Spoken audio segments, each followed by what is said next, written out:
সৈকত শহর দীঘায় হট্টগোল, একাধিক দাবি নিয়ে অটো চালকদের বিক্ষোভ ও পথ অবরোধ।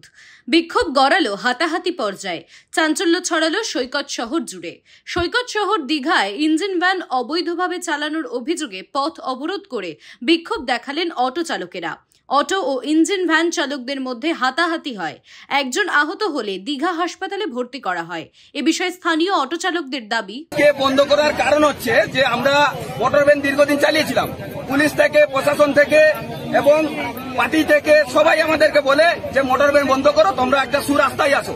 আমাদেরকে বিভিন্ন কাগজ দেয় এবং আমরা কাগজে নিয়ে লোন করে গাড়ি চালাই। এবং আজকে সেই স্ট্যান্ডে মোটর ভ্যান, অটো দুটো এক জায়গায় দাঁড়িয়ে ভাড়া কাটছে আর আমাদের পেটে লাথি পড়ছে। তার কারণে আজকে আমরা এই অবরোধ চাইছি। আমরা এই অবৈধ জিনিস মানছি না, মানব না। আপনারা দেখছেন ইউএন লাইভ, বাংলা খবরের শেষ কথা।